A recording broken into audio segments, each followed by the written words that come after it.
Hello everyone, and welcome to Canadian Tire Motorsport Park for the 7th and final race of the Mopar CSBK Championship. I'm your series announcer, Frank Wood.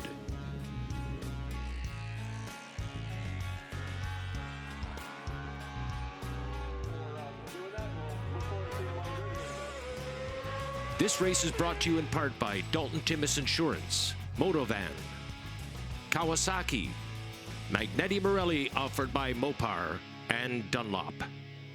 Field getting ready for the second attempt at a start. We had an incident in turn 3 on the first lap of the first start with Scott Rupert, the sore front runner from Grand Bend, having a bad time into the straw bales there. So they've tidied that up, and we're going to have another warm-up lap and then another attempt at the start.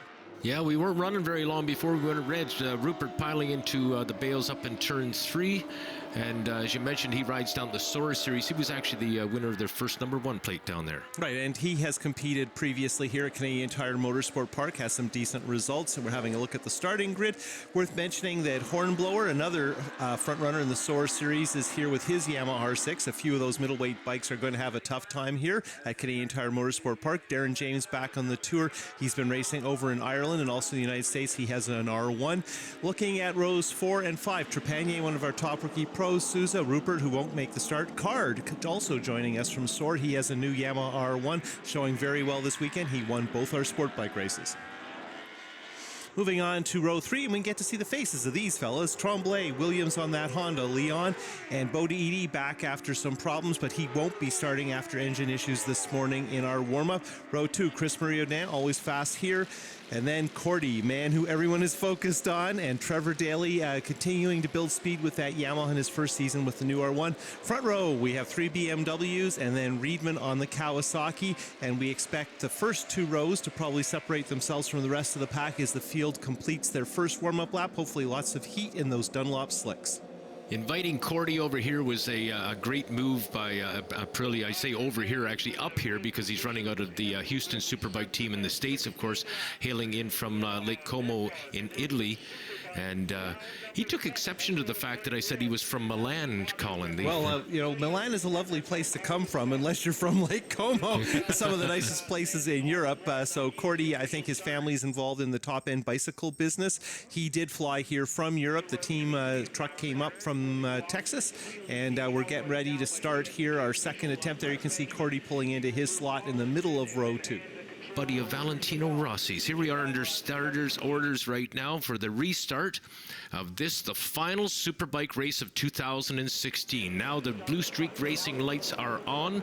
The riders will focus on those, and as soon as that filament starts to glimmer to go out, the clutches will be released. And away we go. And Cordy, holy, jumped up. What a hole shot from the second row. He just threaded the needle right through the front row riders. Yesterday, Cordy got an awesome start, and I'm afraid today's was even better. And of course, nobody wanted to see more of the back of Cordy's Aprilia. He is hammered down. Let's see what's going to happen as we head down the big drop through the double apex turn 2 for the first time. The Italian racing star executing that start absolutely perfectly as he came off the line. And we've got some pretty good starters out there, Colin. Jordan Zoke is no slouch coming off the starting line, nor is Ben Young, Kenny Riedman, or Matt McBride. Yesterday on the podium, Cordy was making fun of his competition, that they do not trust the electronics in their motorcycle and therefore are not getting the starts they're capable of. Cordy, I don't know what he has in terms of the setup with his start, but that was just about as perfect as a start could be. Pretty much everybody else has some form of launch control, but Cordy's, of course, suggesting that they're not trusting it to the degree he is. Well, if that's what it takes, then Cordy has definitely got it. And Cordy's got his head down right now. It looks like he wants to establish some distance pretty early in this race and get away from that hectic duel that he found himself embroiled in here yesterday. So we've got these top 5 who all showed well to varying degrees yesterday, already starting to pull away from the rest of the field, on board with McBride, who had to switch out his engines in a hurry after problems yesterday, and he is on the march forward. He was impressive early on yesterday too, before he encountered those power plant issues. McBride passing Kenny Riedman and taking note of Claudio Cordy's line on the front straightaway. Once again, that weird line way off the rider's left. Here comes Zoke. And let's have a look at Cordy, and it really looks like he was just doing something different from the other guys, and he got pretty much all of the first row here on board, and Cordy just zipping past McBride on the Rider's Choice BMW, and then going around the outside of Zoke, who actually seems slightly surprised to see that Aprilia arriving in such a hurry. And here we are on board with McBride, and he gets a decent start. Young gets a better start. Zoke gets an even better start. But really, Cordy is the guy who stands out here as he leads the field down through turn 2. A quick look at that. I thought perhaps he might have had a false start, but indeed it was a brilliant start by the Italian star. Here we are now working 5A and B, and out onto the back straightaway once more. We're looking back at Kenny Reedman right now, and now Kenny Reedman's looking forward to Ben Young. Somehow McBride got scruffed off there. McBride had passed Kenny Reedman and moved up into fourth place there, but he didn't hold that position, and indeed Kenny Reedman has returned the favor. Ben Young was showing a lot of speed yesterday, even though he was using a backup engine in his BMW. Then he had that huge crash in turn 2, so they've pieced what's left of everything together and seem to have built him a pretty good BMW to compete with today, and it's nice to see him riding well, holding down third, running with the lead group. As you well know, Kenny Reedman has yet to score a Superbike race here in Canada, and Reedman, I would suggest, is the hungriest rider for sure coming in today. I made a comment like that yesterday coming into this weekend that Reedman was hungry, but now there's only one chance left for Kenny. If he's going to win a Superbike race, it has to happen today. Well, I think you also got to say that Cordy is a professional motorcycle racer. He has an incredible amount of experience. He's not here to do laps. He's not here to have fun. He's not just here to show off how pretty that Aprilia is or how nice it sounds. His goal here is to beat Jordan Zoke and to win the race. 5 wins in Moto America action this year. He's been a front runner, mostly facing off against Yamahas in that series south of the border. Here, mostly facing off against BMWs, and he did comment yesterday that those BMWs have lots of top end. And so does that Aprilia. You mentioned the sound of the Aprilia. You can hear him coming far and above the other bikes. I think the only bike that compares to it in sound would perhaps be the Yamaha R1. Yeah, and people were saying it just sounds like an angry, louder R1. And there you see Zoke having a look inside, heading for 8. Cordy really wide, as it often is the case through this section of track, leaving the door open. Zoke doesn't seem to be in a panic to move just yet. And if anything, these two are maybe starting to open things out a bit as Cordy heads into the last turn where things went crazy on the last lap yesterday. Indeed. Reedman, by the way, has moved past McBride and in behind Ben Young.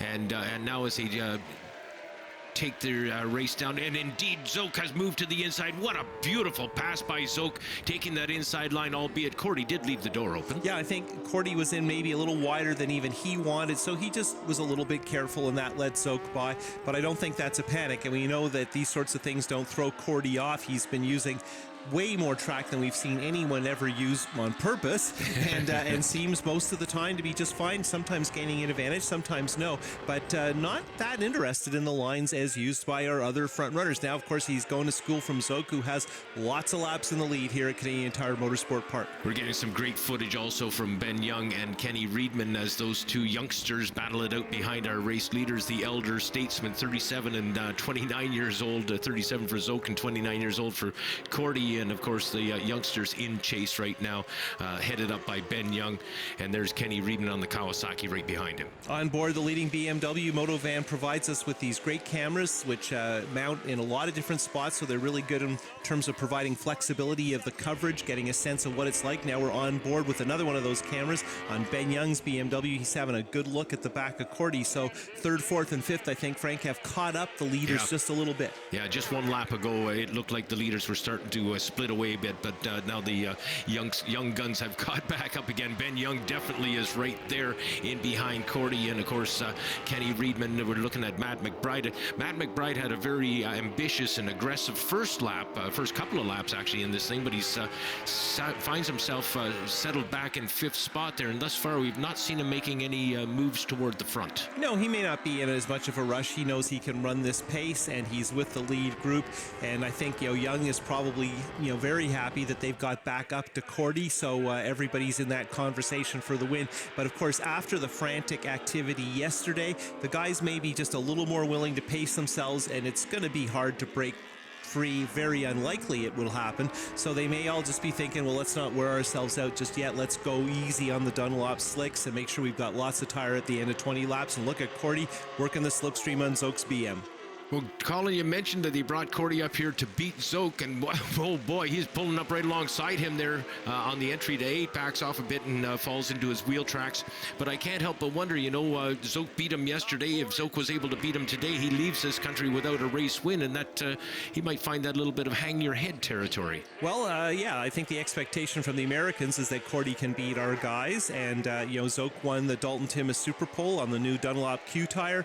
He won yesterday, so Zoke's 2 for 2 so far, and he already has clinched the title, so he's got a little more freedom to push. And it's interesting, this time he's taken the lead sooner, and his pace is not crazy, but we've got a red flag, so there's some kind of issue, Frank. Yep, something has gone amiss. Oh no, back straightaway, Dominguez and White, Derek White, both Kawasaki riders down. So a collision of some sort partway up the back straight, that's unusual. Dominguez, fortunately, is up. White's going to take a trip to the hospital to get his injuries attended to. Unfortunately, particularly, obviously, for Derek, who's just recently become a father for the second time and has been having a very good rookie pro campaign after winning our Magneti Morelli Amateur Superbike Championship last year. So let's have a look at our grid on the restart. Zoke, Cordy, Riedman, Young, and then Leon, who's been dicing just at the back there with Williams and Daly, and Tremblay and Trepanier complete the top 10. You were talking about McBride. I missed entirely that Leon had caught up. He's having a great year. Michael Leon out of Montreal on the Royal Distributing BMW. A veteran rider. The blue streak racing lights go off, and once again, Mr. Cordy moves into the race lead. Yeah, that time from the first row, so that was, if anything, a little less dramatic. Zoke tucks right in, and Ben Young's third, so really very similar to what we saw before. And there you go, Cordy nice and wide at the top of 2, where no man has gone before. Nice and wide at the bottom of 2, also a little bit of a shock. This time he's cutting over on Jordan. Heading towards turn 3, you get a good sense of what the pace is like at the front, and we know Cordy likes to push right off the bat, and he made a point of saying, in Europe, you can't ever be careful at the start of a race or you can't possibly win it. On board with Young, and he's now behind Riedman. Good to see Riedman pushing up to the front of this group. Well, before the red flag came out, Colin, you mentioned that the 2 race leaders looked like they were starting to get some distance, and already on this lap 1, it appears as though Zoke and Cordy perhaps are starting to leave the youngsters behind. I will note that they're running in exactly the same order they were in when we went red. Yeah, here we are on board with McBride. He's working the draft, and I'm not sure, I think that's Ben Young we're with. Look at Young wheeling partway up the back straight. Shows you how fast those BMWs are. They put the power down very well with that inline 4-cylinder engine. Heading through turn 8, this time Cordy actually comes down and clips that apex in traditional fashion, which he does not always feel obliged to fulfill, into turn 10, and yep, we've got the top 2 guys just slightly clear of the rest. Yeah, that footage actually from McBride's bike, we were looking at Michael Leon, who had passed McBride. Ben Young involved in his own duel up there with Kenny Riedman. Young and Riedman go, oh, Cordy, what is going on with that guy? Right almost off the racetrack to rider's left, and swings right across the bow of Jordan Zoke's BMW and back onto the racing line. Yeah, we saw him doing a little bit of that on the exit of 2, and I think it's important to understand that Cordy is not trying to, I don't think, make problems for Zoke. He just has his own lines, and he rides his own way around this racetrack, and of course working with an empty notebook, because he hasn't ridden here before, and he has just chosen to do things differently. And some of the other guys are a little surprised, because some of the pieces of track Cordy opts to ride on are pretty bumpy, and they typically avoid them on purpose. Cordy losing up on the curbing again there, coming out of Moss's corner. Michael Leon holding on to 4th spot. He is having a good race here, and he's in a good position. Should something untoward happen up front, he'll be there to take advantage of it. Working the draft on board with Jordan Zoke and his BMW right on the tail of that very loud Aprilia as it heads through turn 8. Again, Cordy makes it down to the apex. That's 2 in a row. Things are going better. And I think that Young and Leon are trading spots not too far behind here. So still some action, and Zoke not in a panic to get by Cordy, having a look at what he's up to with basically 5 laps to go on the restart.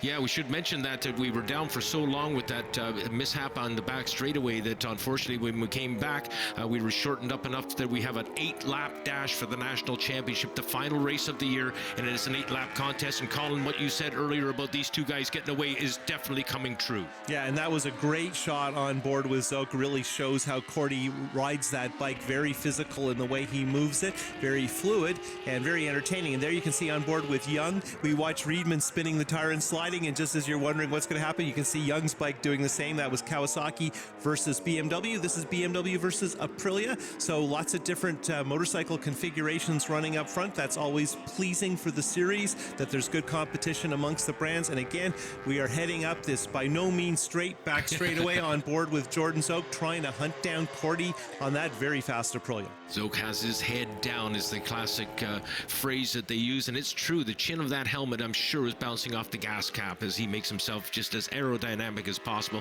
lifting his rump up a bit and trying to close up the distance on Cordy, and it seems to have worked well. Yeah, Zoke having a little bit of a look on inside in turn 9. I don't think he really wanted to pass. He was just sort of trying the timing, maybe working on stuff for later. Cordy not on the curb that time, coming out a little wide on the entrance to 1. So this is, by Cordy standards, a very conservative attack on this part of the track. And you can see there now he's almost on the curb. Holy, jumped up.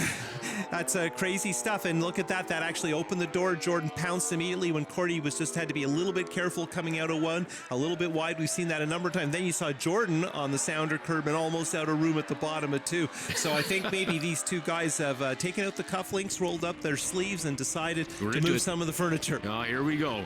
And keep in mind, too, although we do have a great 2-rider race up front, we've also got a real battle starting to shape up for 3rd spot. And there's 4 riders involved in that, including McBride, Leon, Riedman, and, of course, Ben Young.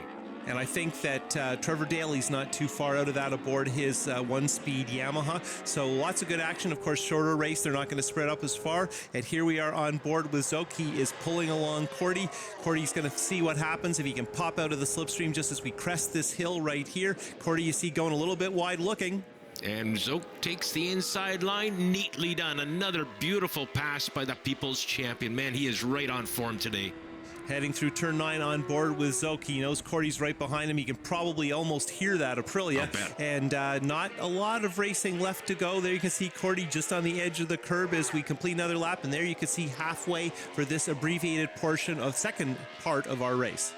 It's really unfortunate, you know, after the great race we had here yesterday. We truly anticipated that the rider we were just with there, Ben Young and Kenny Riedman, would be up mixing it up with these guys and perhaps dragging the likes of Matt McBride along with him. But unfortunately, I don't know how this happens, but these guys have definitely sprinted away. Well, I think what happened is they didn't race each other to the point that they were slowing the pace. The other guys maybe got a little preoccupied with position rather than pace, and, you know, that's always a risk early in a race. If you start riding hard for position rather than ultimate lap time, you can get scrubbed off, and that's what's happened. Of course, you know, getting scrubbed off by Zoke and Cordy is not what you'd call totally embarrassing. Look at that. So Cordy's bike suddenly wheeling, so he must be adjusting some of the electronics. Of course, we have traction control, wheelie control, engine modes. There's a lot going on with these bikes, and I wonder if Cordy's making adjustments, trying to find that edge on Zoke's BMW. Right on, and let there be no mistake at all. In the exit of 5B, here comes Cordy around the outside. Nice swooping pass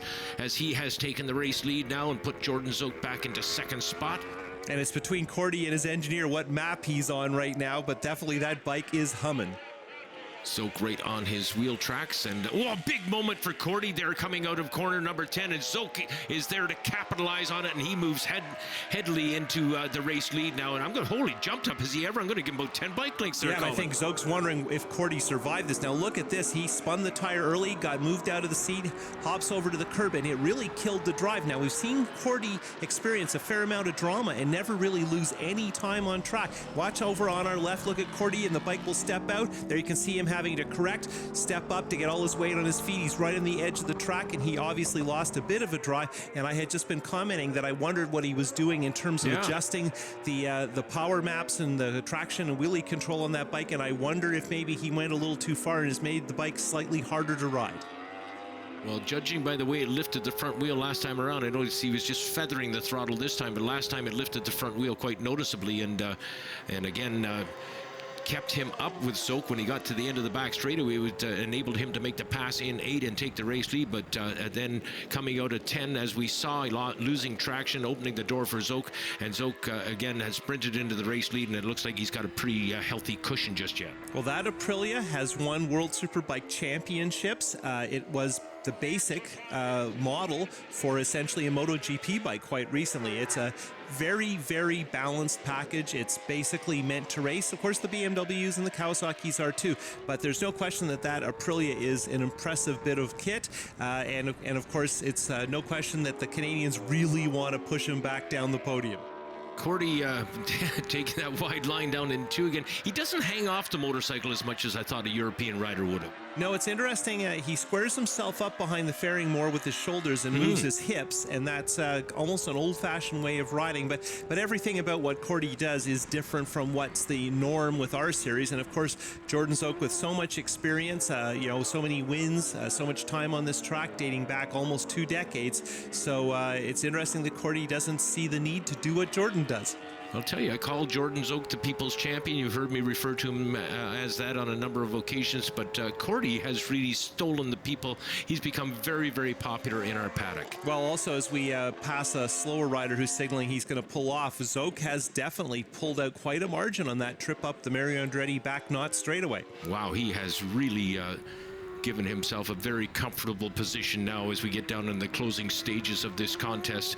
And of course, as we see the battle, while what has evaporated, the battle for first and second spot, concentration of course now will be on who's going to be third in this. And again, last time we checked, we had 4 riders who were battling it out for the final podium spot in this, the final Superbike race of 2016. On board with Kenny Reedman, and he's chasing Ben Young, and this is the battle for that last step on the podium with less than a lap to go. Everybody plenty hungry. They aren't going to be happy that they've faded back from that lead battle after yesterday.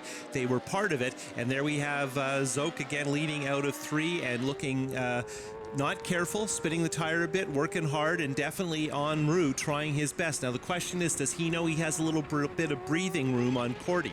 Well, certainly a quick glance back would tell him, but as you noted earlier, that Aprilia is so loud, I'm sure he must have noticed the drop in noise from behind him. Here comes Kenny Reedman. Now we're on board with Matt McBride on the Rider's Choice BMW, looking at Kenny Reedman. And as I commented earlier, he came into this weekend column as absolutely the hungriest Superbike rider out there. And right now it looks like he's going to have to really battle for the final podium spot. And if he doesn't make the podium, mister, I don't want to be near him at the end of this race. And I think Cordy has decided second is what he's going to do in today's Superbike feature race. Zoek is clear and pushing hard as he heads into the final turn. But this time there'll be no crazy last lap dash to the line. It's nice and simple, and there you go.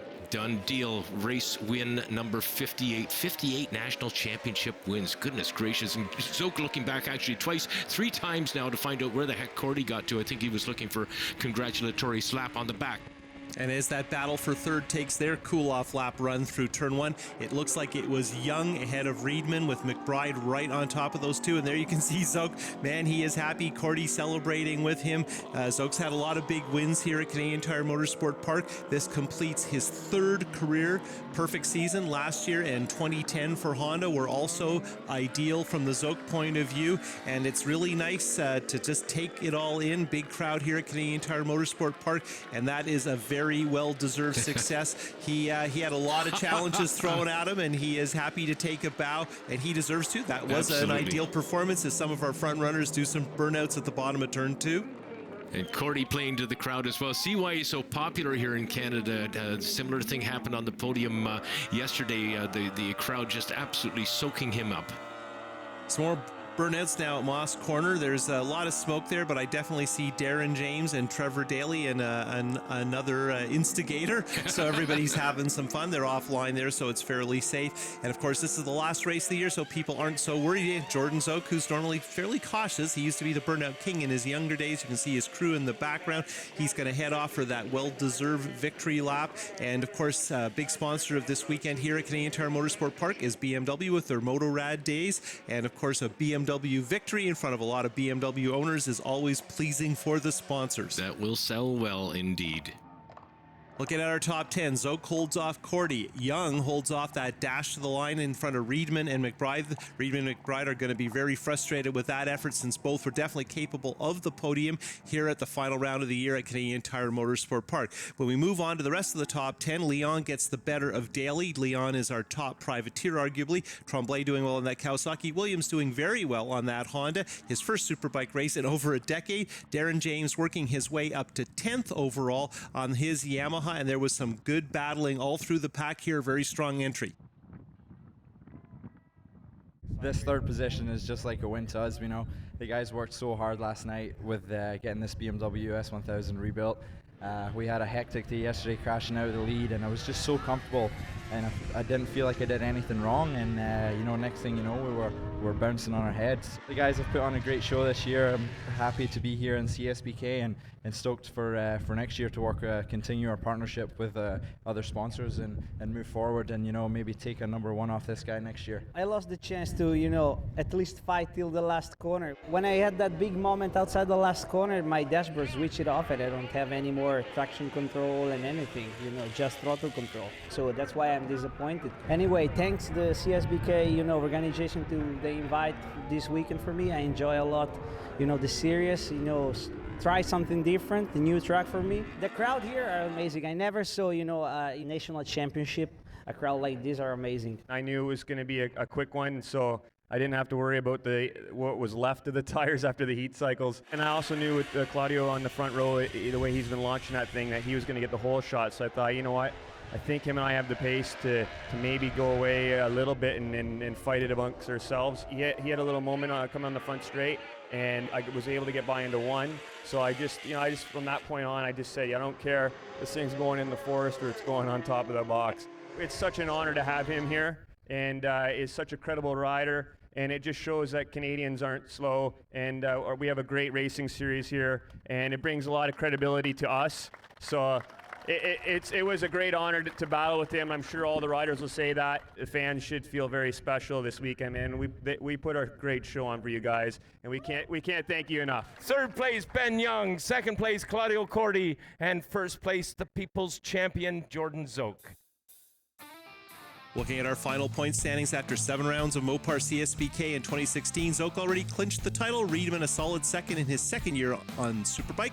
Young third in his debut season. Leon top privateer, arguably with that Royal BMW. Daly, Tremblay, Trepanier, White, who is injured, Dominguez, and Cordy, who only did 2 rounds, complete our top 10. That wraps up the 2016 season of the Mopar Canadian Superbike Championship. We look forward to bringing you Canada's most exciting motorcycle racing action again next year. On behalf of the entire Mopar CSBK crew, thanks for watching.